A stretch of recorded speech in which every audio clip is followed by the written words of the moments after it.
Bien, vamos a empezar entonces con la clase de hoy. Bueno, seguimos con las restricciones. Hoy vamos a entrar a ver las restricciones de llave foránea. Y bueno, vamos a ver cómo realizar ya las relaciones físicamente en una tabla. Entonces, antes de entrar a hacer restricciones foreign key, nosotros tenemos que tener bien clara cómo está estructurada la base de datos. Entonces, sirve bastante el diagrama de entidad-relación que hemos hecho en las semanas pasadas. Entonces, ¿para qué nos sirve una restricción de foreign key? Pues ayuda a que alguna columna o una combinación de columnas hagan las funciones de claves foráneas. Entonces, agregando una restricción de foreign key, nosotros vamos a establecer la relación de una columna de la tabla con una llave primaria en la misma tabla o en otra diferente. Entonces, antes de agregar una foreign key, nosotros no podemos agregarlas así a lo loco, ¿verdad? Como les decía, bueno, tienen que haber varios criterios que se cumplan antes de agregar una restricción de llave foránea. Y es que el valor de la clave foránea debe coincidir con un valor existente de la tabla principal o ser un valor nulo. Entonces, ¿a qué se refiere? Que el tipo de datos de los campos que se están relacionando deben coincidir. O sea, que yo no puedo relacionar un campo que sea de tipo varchar con otro campo que sea de tipo number. Ok, entonces eso debo de tener cuidado. Los campos que voy a relacionar entre tablas tienen que ser del mismo tipo.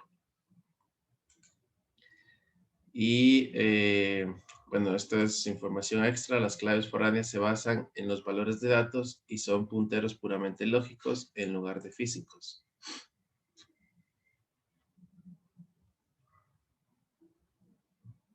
Entonces aquí tenemos un ejemplo. Tenemos dos tablas, la tabla de departamentos y la tabla de empleados.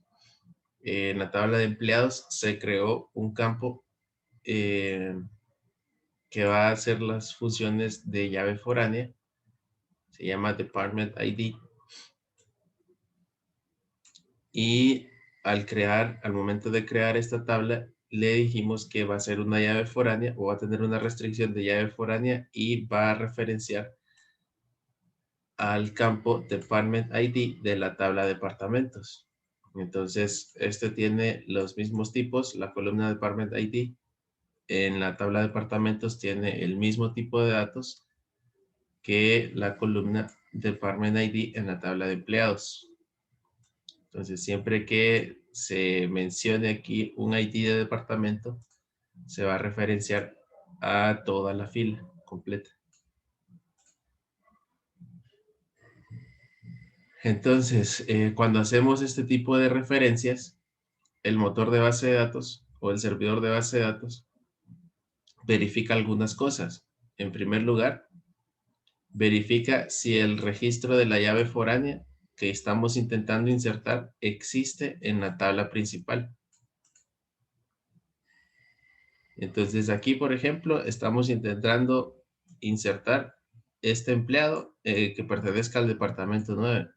Entonces, el departamento 9 no existe. Entonces, el motor de base de datos va a decir, ese departamento no existe. Entonces, se está rompiendo la restricción de llave foránea que se insertó en esta tabla. Entonces, solo nos va a permitir insertar empleados dentro de los departamentos que ya existen dentro de la tabla a la que hace referencia. En este caso, va a permitir insertar empleados solamente en departamentos que sí existan. Entonces, ¿dónde podemos agregar la restricción de llave foránea? Lo podemos definir a nivel de tabla. Entonces, creamos todos los campos con su tipo de respectivo y finalmente seguimos la sintaxis para agregar constraints. Ponemos primero el nombre. Es opcional, pero con las llaves foráneas sí necesitamos poner siempre el nombre. Entonces, les recomiendo de que, a pesar de que los motores de base de datos pongan el inicio de las restricciones como como opcional, cuando vayan a definir llaves foráneas, siempre démosle un nombre y eso va a facilitar eh, cualquier mantenimiento que le tengamos que dar a las tablas. Luego le especificamos qué tipo de restricción va a ser una llave foránea. Entre paréntesis le especificamos qué campo es el que va a ser llave foránea. Entonces, en este caso, en la tabla de empleados, el campo Department ID. Y luego le indicamos a qué tabla y qué campo de esa tabla hace referencia. Entonces utilizamos la palabra clave references. Y le indicamos el nombre de la tabla y entre paréntesis.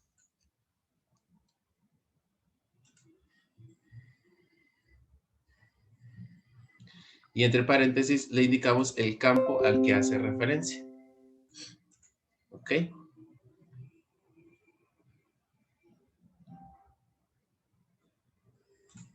Entonces, de esta manera podemos agregar una restricción de llave foránea a nivel de tabla.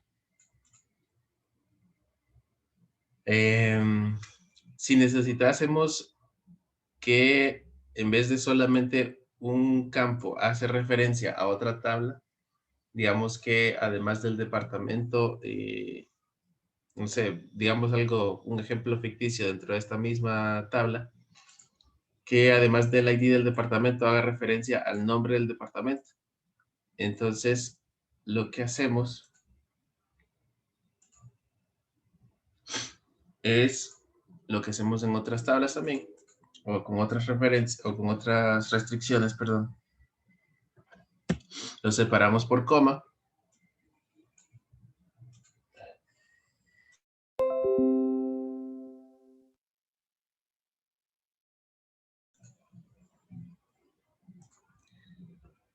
Lo separamos por coma y decimos department name. Este campo debe existir aquí en nuestra tabla. Entonces le agregamos ese otro departamento y también debe existir en la tabla en la que estoy haciendo referencia y agrego coma también.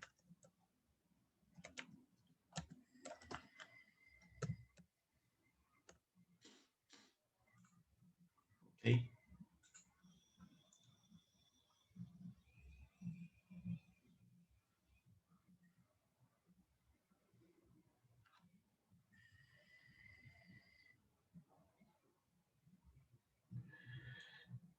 Y pues algo importante que tenemos que recordar es que cuando hacemos referencia o cuando queremos agregar una restricción a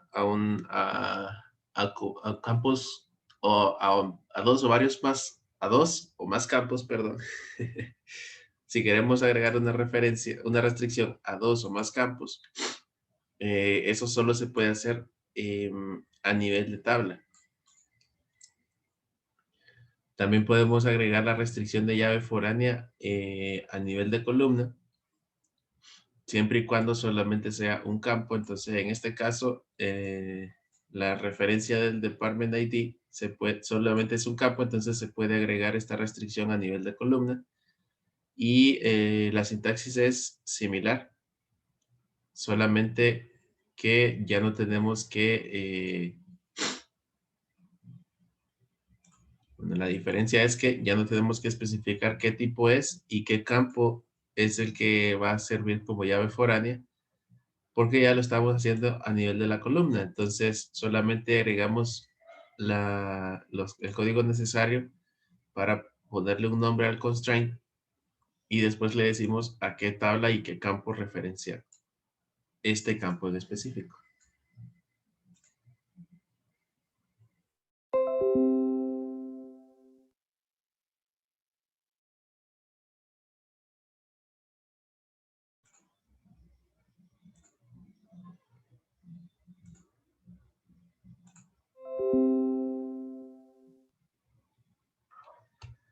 Entonces, las palabras clave que utilizamos de SQL en las restricciones de llave foránea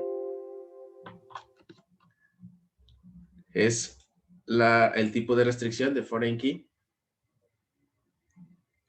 Utilizamos la palabra references, que va a identificar la tabla y la columna en la tabla principal. Y utilizamos estas otras dos opciones o palabras clave. Por ejemplo, el onDelete Cascade. Digamos, si nosotros llegamos a suprimir, por ejemplo, en este ejemplo, definimos que Department ID hace referencia al Department ID de otra tabla. ¿Qué pasa si nosotros necesitemos eliminar el departamento 10 de la base de datos? ¿Cómo va a afectar el resto de las tablas? Entonces, al momento de especificar la restricción de llave foránea, nosotros podemos decirle, ok, cuando esos escenarios se den, cuando se borre alguna fila de la tabla principal, entonces también haga un borrado en cascada.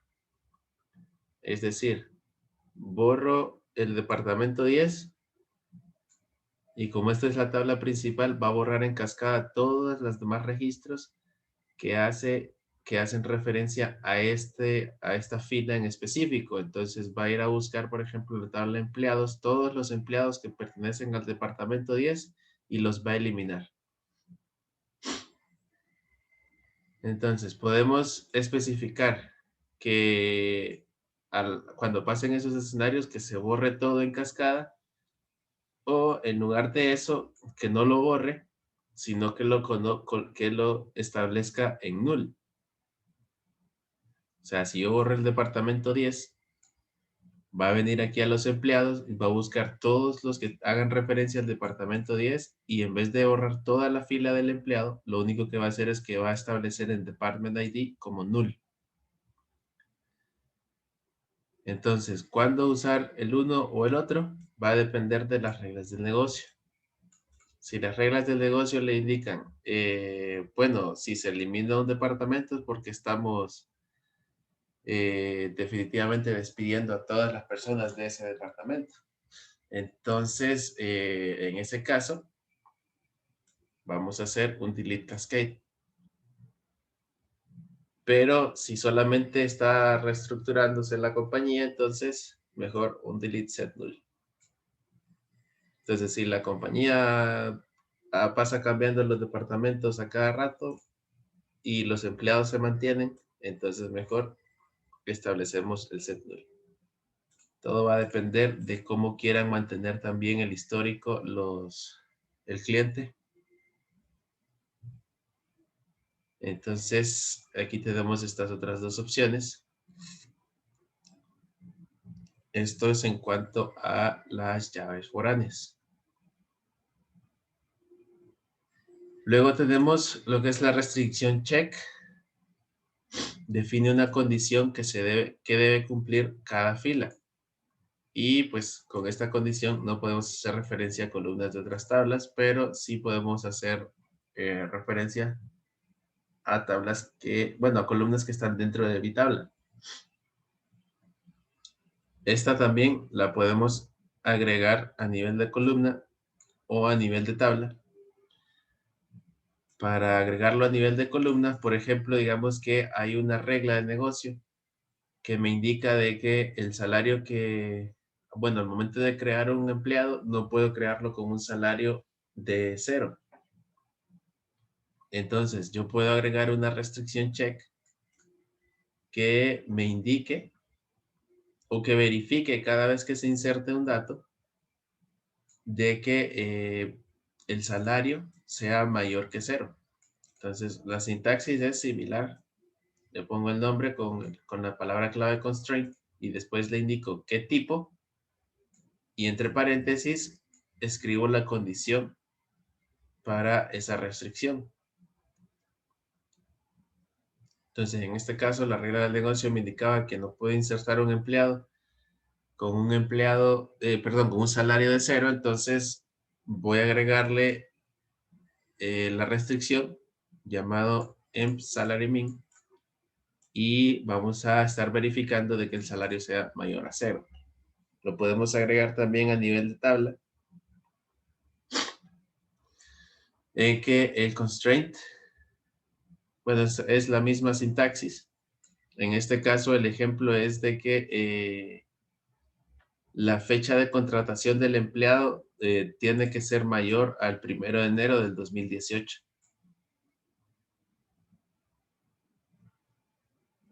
Ok, entonces, para esto me sirve la restricción check para verificar de que los datos cumplan con algunas reglas del negocio también. Entonces, algunas cosas que no se pueden modelar, por ejemplo, en el modelo de entidad-relación, podemos controlarlos con estas restricciones.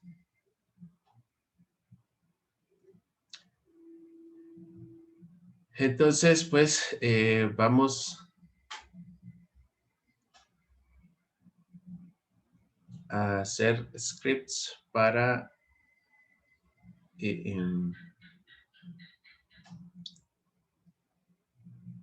bueno, en este caso, vamos a agregar restricciones a las tablas de la base de datos de biblioteca simplificada. Creo que tenemos este ejercicio por aquí. Vamos a buscarlo.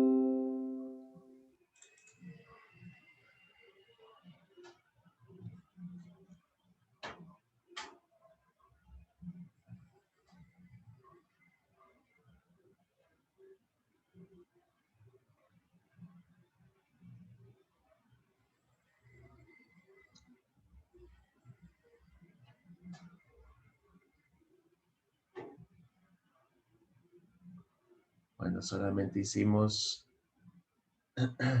la identificación de las entidades y relaciones, pero solo de forma escrita.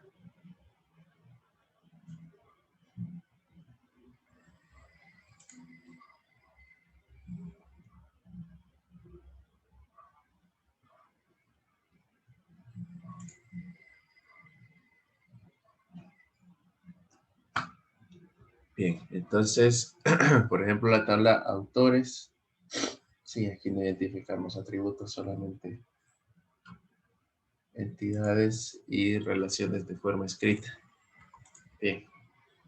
Entonces, tenemos la tabla autores. Tiene dos campos, ID y nombre. Entonces, esta solamente lleva una restricción de tipo primary key. Entonces, se la agregamos a nivel de tabla. Igual con la tabla miembros. Solo tiene primary key. Tenemos la tabla de editores. Tiene ID, nombre, entonces el primary key, bueno, va a tener una restricción de primary key con la columna ID. Luego tenemos la tabla libros. Esta estaba relacionada con editores y autores y también con miembros. Entonces, las tablas principales van a ser estas tres anteriores que ya creé, así que voy a crear la tabla books. Agrego los campos y luego comienzo a agregar los constraints. Primero, defino cuál va a ser la primary key.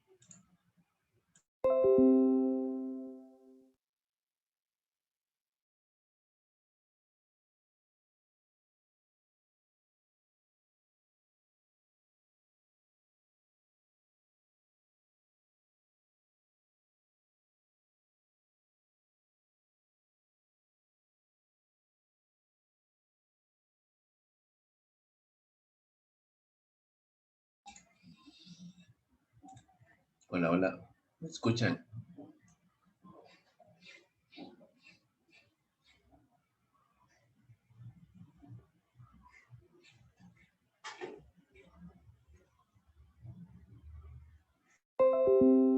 Sí, sí se escucha.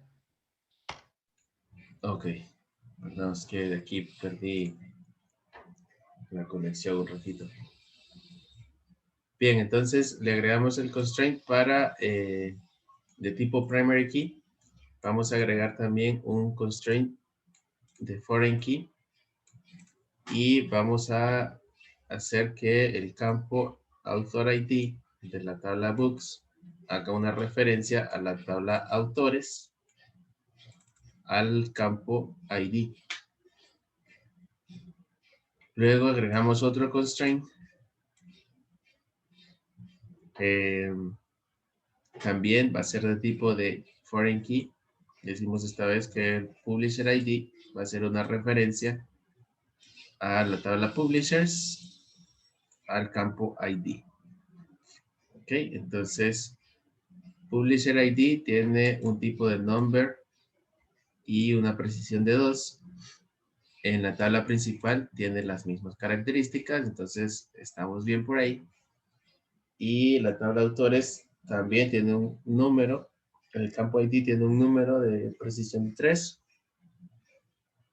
Y en autores, bueno, en la tabla libros, el ID del autor también tiene el mismo tipo. Entonces, esta constraint o esta restricción va a funcionar y va a correr adecuadamente cuando lo pasemos al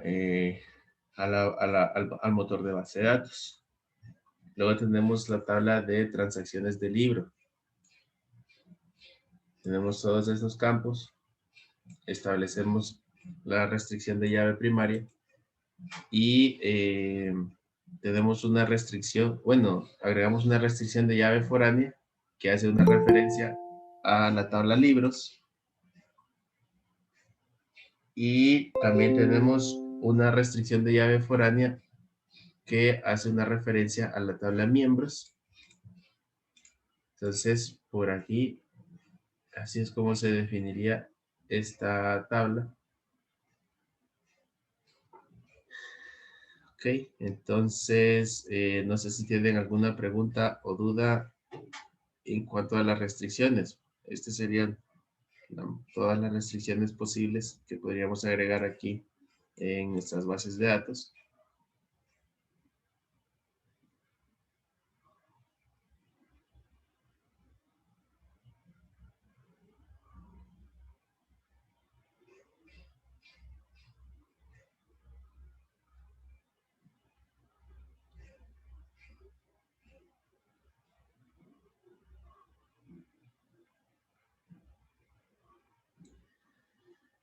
Bien, entonces seguimos viendo un poco más del lenguaje de definición de datos.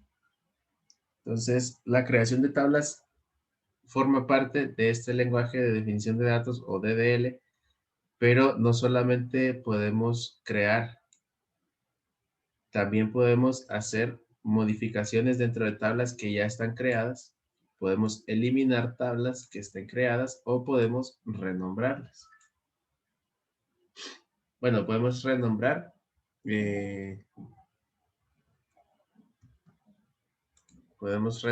cualquier objeto de la base de las tablas, como por ejemplo cambiar el nombre a una columna, cambiar el nombre a una restricción, etc. Entonces, ya vimos la sentencia create table. Ahora pasamos a ver la sentencia alter table. La sentencia alter table se utiliza para cambiar la estructura de la tabla. Entonces, ¿para qué me sirve la sentencia alter table? Me sirve para agregar una columna, me sirve para modificar una definición de columna existente, definir un valor por defecto para una nueva columna, me sirve para borrar una columna, cambiar el nombre de una columna o cambiar una tabla al estado de solo lectura.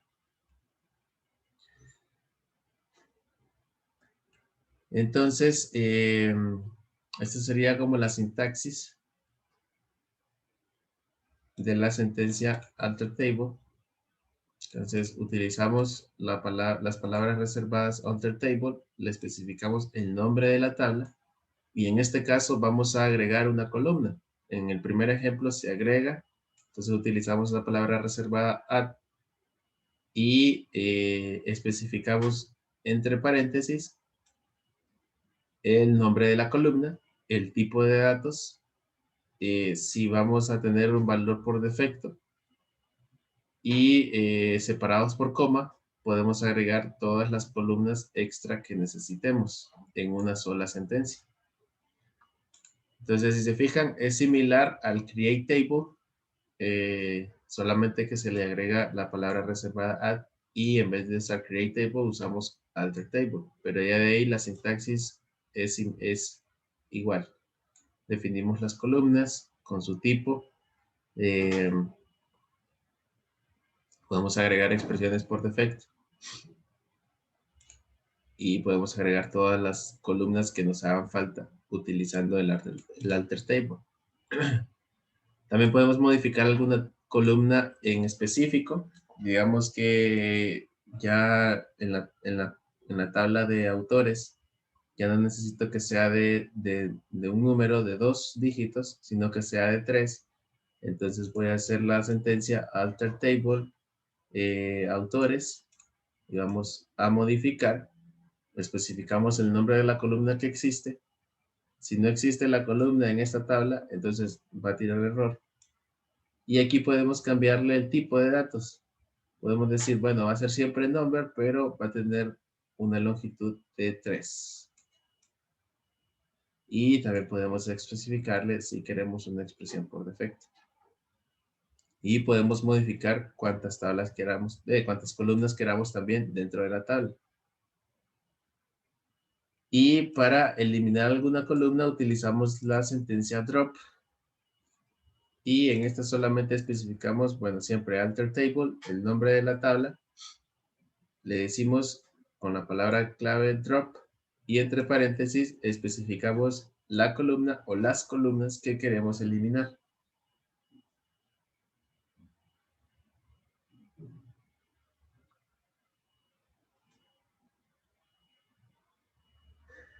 Entonces, por ejemplo, tenemos la tabla employees.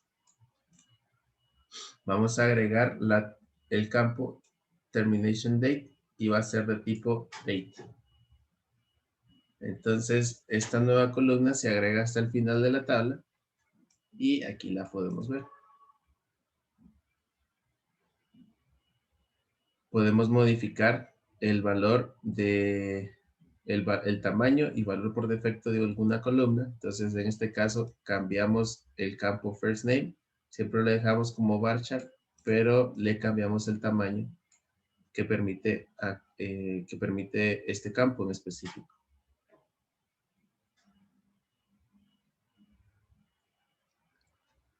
Entonces, tenemos que tener en cuenta de que el cambio de un valor por defecto solo va a afectar a las inserciones nuevas que vayan a pasar dentro de la tabla.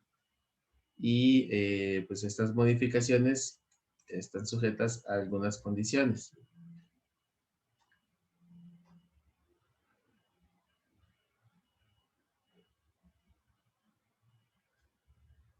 Entonces, en cuanto a condiciones, las tenemos aquí dentro de los comentarios de la diapositiva.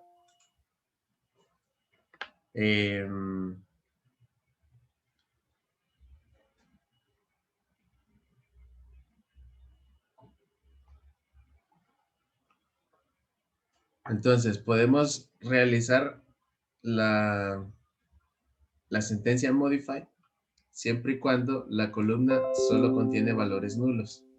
Y en este caso, pues dice que si la tabla no tiene filas.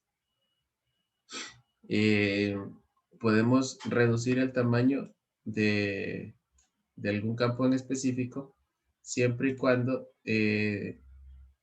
no tengamos campos que sean mayores al valor que estamos intentando reducir.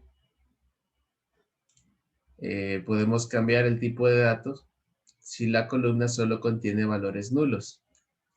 Es decir, si nosotros tenemos que first name era de tipo number,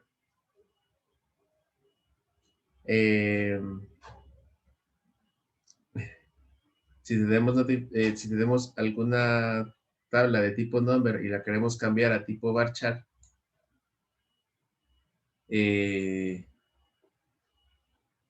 vamos a tener que verificar que esta columna no tenga ningún dato o tenga valores en nulo, porque si intentamos hacer ese cambio, va a tirar un error. Va a decir que el tipo de datos que ya existen en la tabla es inconsistente con el tipo de datos que queremos cambiar ahora. Entonces, eso lo tenemos que tener en cuenta eh, cuando queramos modificar alguna columna existente dentro de la base de datos. Entonces, muchas veces si queremos hacer algunos cambios, nos va a tocar eliminar toda la data que existe ahí. Y bueno, tenemos que tener cuidado también de no estar alterando tablas así como a lo loco. Es por eso que se hace un análisis bastante profundo antes de pasar a la creación de tablas físicas.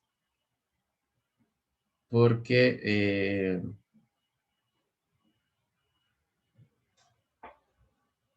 para que las sentencias de alter table sean mínimas. ¿Ok? Entonces, si nosotros averiguamos de todo con el cliente antes de pasar a crear tablas, entonces vamos a tener que modificar muy poco la tabla. Bueno, la estructura de las bases de datos. Ok. Entonces, si en el caso de que por alguna regla de negocio se me indique de que ya no necesito almacenar algún tipo de información, puedo hacerlo de varias formas en la base de datos. Una de ellas es utilizar la sentencia drop column. Siempre vamos a necesitar la sentencia alter table para indicarle de cuál tabla queremos eliminar el campo. Le indicamos la palabra reservada drop y entre paréntesis el nombre de la columna que queremos eliminar. Entonces, esto lo que va a hacer es que va a eliminar la tabla y todo, bueno, la columna y todo el contenido que tenga esa columna. Entonces, en este caso, con anterioridad habíamos agregado la columna termination date, pues casi todos los valores estaban, bueno, todos los valores estaban nulos, estaba nuevo.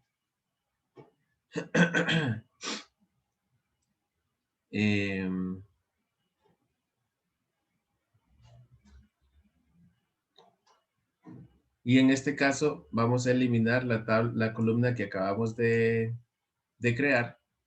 Entonces, elimina toda la información que tenía esa columna en específico.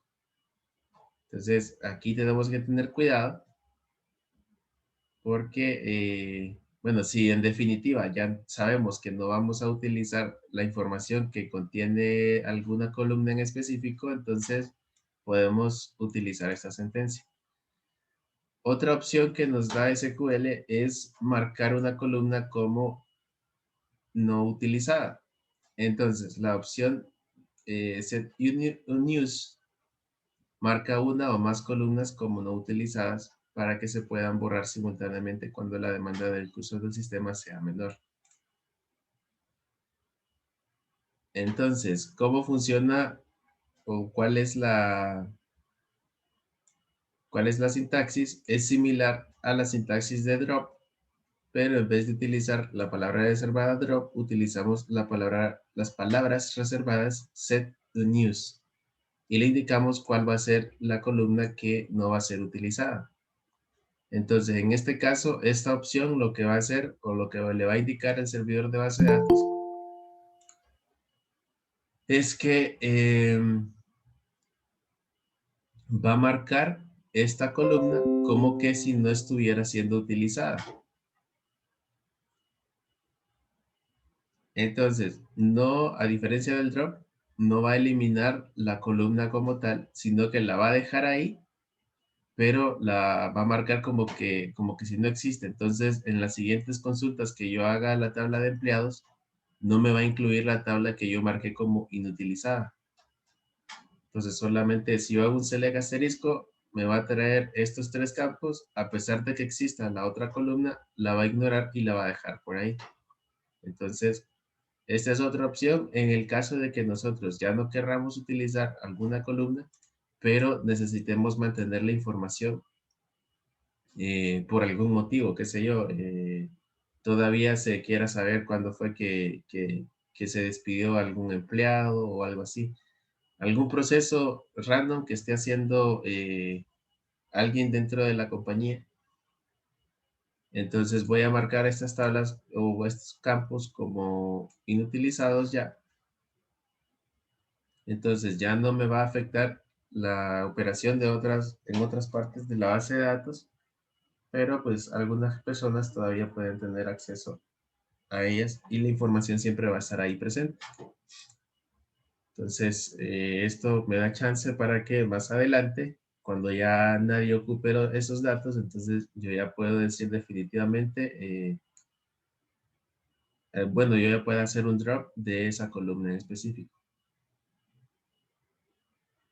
Entonces, en este caso vamos a modificar la tabla para agregar el campo dirección de correo electrónico para el autor y vamos a aumentar la longitud de columna del nombre del autor. Entonces, lo primero es realizar un alter table. Vamos a modificar el nombre y lo vamos a dejar con una longitud más grande. Luego vamos a agregar el campo email y tras ejecutar estas dos sentencias nos va a tirar el mensaje table altered.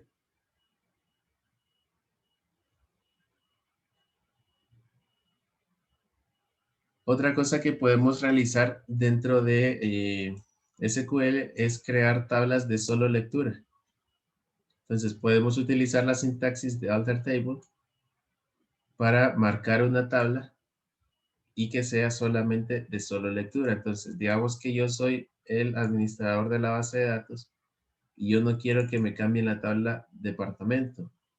Entonces, voy a marcar o voy a alterar esta tabla de tal manera que sea solamente de lectura.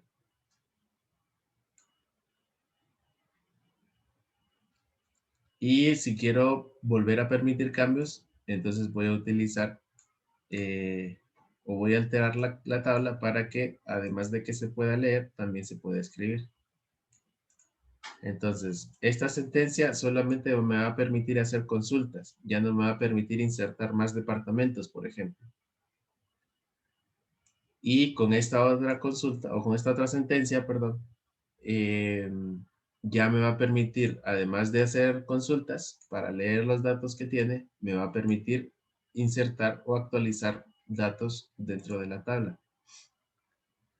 Entonces, estas sentencias de marcar tablas como solo lectura se utilizan más que nada cuando no queremos que otros usuarios hagan cambios dentro de los datos que existen dentro de una tabla y queremos solamente darles accesos para que solamente lo lean.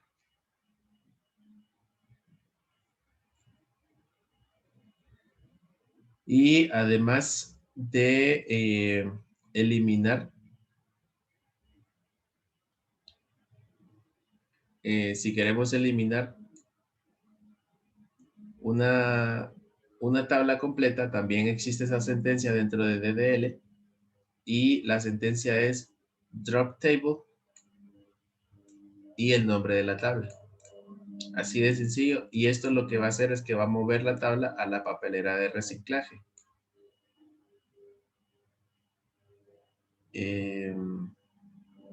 Entonces, el drop table lo va a mandar va a mandar la tabla de departamentos, por ejemplo, a la papelera de reciclaje. ¿Ok? Bien, entonces eso es lo que podemos revisar en cuanto al lenguaje DDL. Entonces, en esta lección, la 6.3, hemos aprendido muchas sentencias que están dentro de DDL para crear estructuras de base de datos. Esto como arquitectos de base de datos, que es para lo que estamos estudiando. nos sirve para crear estructuras de base de datos y, por ejemplo, pasar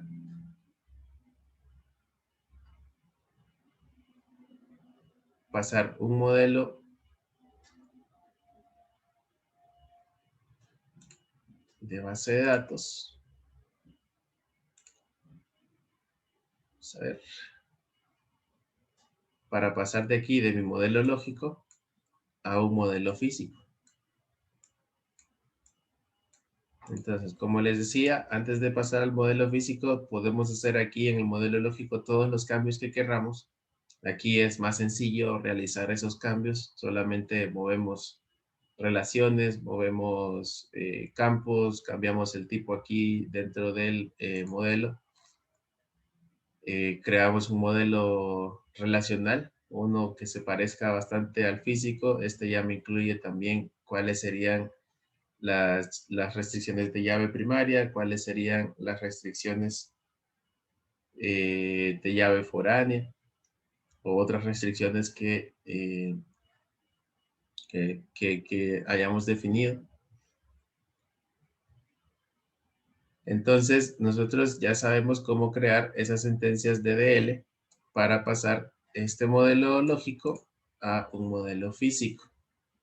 Entonces, el Data Modeler me da la opción para generar estos scripts. Y pues ya nosotros podemos leer y entender qué es lo que está haciendo cada sentencia. Entonces aquí sabemos que va a crear la tabla de cursos, solamente los crea con los campos y después utiliza la sentencia alter table para agregar una restricción. Y en este caso está agregando una restricción que es de tipo check. No, a ver si no se puede. Entonces aquí agrega un montón de condiciones porque esta es una constraint que se hace por el arco que tengo con las otras dos tablas.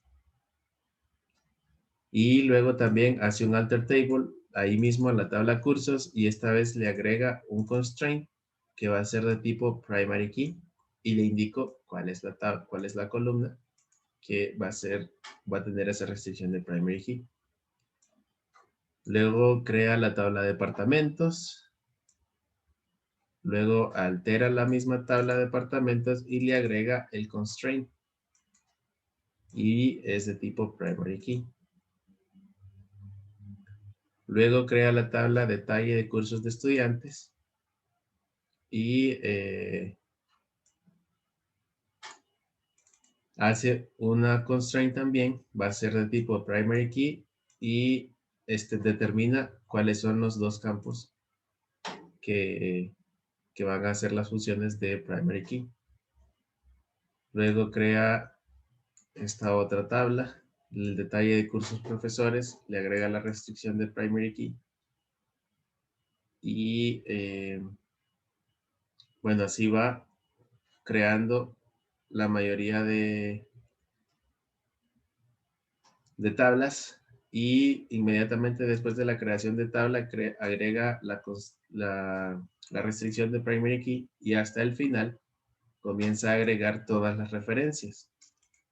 Siempre utilizando el comando alter table para la tabla, agrega constraints y determina ahora que es de tipo de foreign key, cuál campo va a hacer referencia a otra tabla. Entonces, pues ya podemos entender todo el DDL que se crea aquí en la base de datos de Oracle. Bueno, en el Data Modeler. Bueno, aquí podemos ver que no hay ningún error. O podemos decir, bueno, aquí faltó agregar algún constraint, entonces lo puedo agregar. Y si se fijan, bueno, no lo vimos aquí en la presentación, pero la sentencia alter table también me sirve para agregar restricciones. Y si quisiera eliminar alguna restricción, entonces puedo usar siempre la sentencia alter table. En este caso de cursos, por ejemplo, vamos a ver. Bueno, vamos aquí a cursos estudiantes. Podemos decir drop constraint y le indicamos cuál es el constraint que queremos eliminar. Entonces, esta tabla de detalle de cursos estudiantes tiene dos constraints. Uno que hace referencia a la tabla cursos y otro que hace referencia a la tabla estudiantes. Entonces, si yo quisiera eliminar esos dos constraints de igual manera, entre paréntesis, le indico el primero y después el nombre del segundo constraint. Entonces,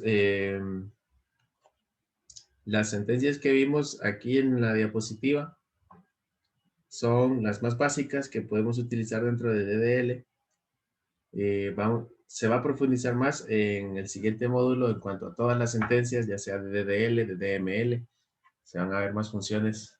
Entonces, pues ahorita solamente estamos viendo las cosas sencillas para familiarizarnos con el lenguaje SQL y pues vamos poco a poco. Bien,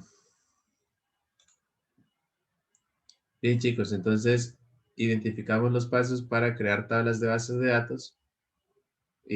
Pues ya sabemos para qué sirve el DDL.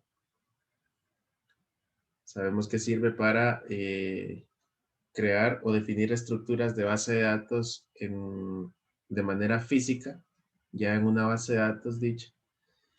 Y vimos las diferentes operaciones que se pueden hacer con DDL. Y esas operaciones me sirven para crear y pues para mantener las tablas de una base de datos, para darles mantenimiento. Por ejemplo, si queremos cambiar algún tipo de datos, si queremos agregar más columnas o eliminarlas.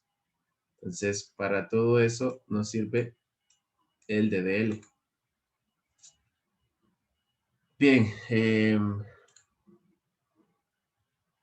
chicos, vamos a tener que dejar la clase por aquí.